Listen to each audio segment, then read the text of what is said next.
Good morning friends, अपेक्षा online English classes के YouTube channel पर आपका हार्दिक स्वागत है। आइए एग्जेक्टिव पार्ट 8 डिस्कस करते हैं। फर्दर, फार्दर और द फार्देस्ट। फर्दर का अर्थ होगा इसके अतिरिक्त या इसके अलावा, दूरी से इसका कोई संबंध नहीं है। फार्दर दो दूरियों में तुलना करती है। फार की कंपैरेटिव डिग्री है फार्दर। द फार्देस्ट ये सबसे अधिक दूरी को बताता है और फार की सुपरलेटिव डिग्री है। Example of further: I do not want further discussion regarding to that significant matter. मैं उस महत्वपूर्ण मामले में तुमसे कोई अतिरिक्त वार्ता नहीं चाहता हूँ। You can produce further evidences regarding to that cold-blooded murder. तुम उस सोची समझी हत्या के संबंध में अतिरिक्त साक्ष्य पेश कर सकते हो। Example of farther: Jaipur is farther than Kota from Mumbai. Jaipur Mumbai से कोटा की बजाय ज़्यादा दूरी पर है। Your house is farther than my house from school. तुम्हारा मकान मेरे मकान के बजाय स्कूल से ज़्यादा दूरी पर है। Your house is farther than my house from school. तुम्हारा मकान मेरे मकान के बजाय स्कूल से ज़्यादा दूरी पर है। Example of farthest: farthest this ROUGE is the farthest building in this village. ये खंडर इस गाँव में सबसे ज़्यादा दूरी पर है। Your field is the farthest in this village. तुम्हारा खेत इस गाँव में सबसे ज़्यादा दूरी पर है।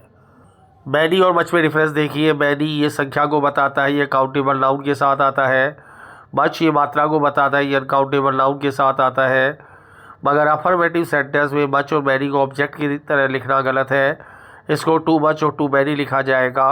एग्जाम्पल देखिए: I have too many friends in school due to my extrovert nature. मेरी बहिर्मुखी स्वभाव के कारण स्कूल में मेरे बहुत सारे दोस्त हैं। टू मैनी आएगा, too many friends. He drank too much booze with his too many friends last night. उसने कल रात बहुत सारे दोस्तों के साथ बहुत सारी शराब पी थी। He bought too many horses from adjacent stable. उसने पास वाली गुड़शाला से बहुत सारे घोड़े खरीदे थे। लेकिन वाक्य नकारात्मक और प्रश्नवाचक हो तो many और much ही लिखा जाएगा। I have not purchased many books due to lack of money. धन की कमी के कारण मैंने बहुत सारी किताबें नहीं खरीदी थी। He did not drink much way due to his stomach ache. पेट दर्द के कारण बहुत ज़्यादा छाछ नहीं P. Did you give him much curd or yogurt? क्या तुमने बहुत सारा दही खरीदा था? I did not invite many friends due to my pecuniary problem. पैसे की समस्या के कारण मैंने बहुत सारे दोस्तों को नहीं बुलाया था। प्रैक्टिस सेशन में आइए। नदियों में गंगा सबसे लंबी और चौड़ी नदी है। The Ganga is the longest river of the reverse.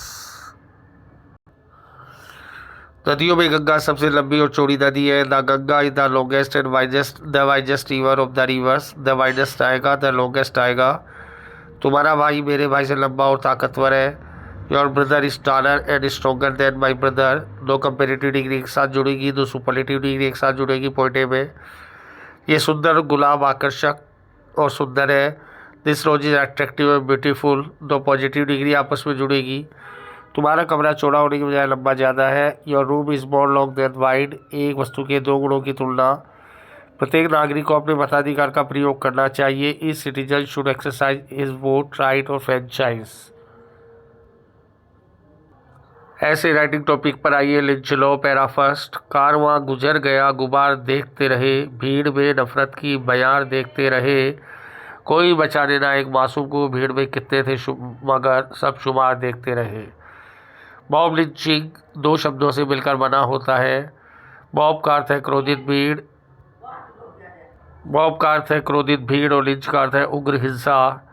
Mob lynching comprise यानी बने होना. मॉब का अर्थ है एग्री क्राउड. लिंच का अर्थ है aggressive violence. Mob lynching is comprise two words. Mob means angry crowd and lynch means aggressive violence. Comprise के साथ ऑफ नहीं आएगा. जब क्रोधित और बेकाबू भीड़ किसी इंसान को बिना अपराध और अफवाह के आधार पर हत्या कर देती है तो ऐसा नाकानून लिंच लो कहलाता है। क्रोधित इन्फ्यूरिएटेड और एग्री, बेकाबू अनकंट्रोल्ड और रैम्पेंट क्राउड. किसी इंसान एनी पर्सन बिना अपराध विदाउट एनी ऑफेंस, अफवाह के आधार पर ऑन बेसिस ऑफ ह्यूमर, नाकानून ब्लाइंड लो. जाना जाना कहलाना इज नॉन.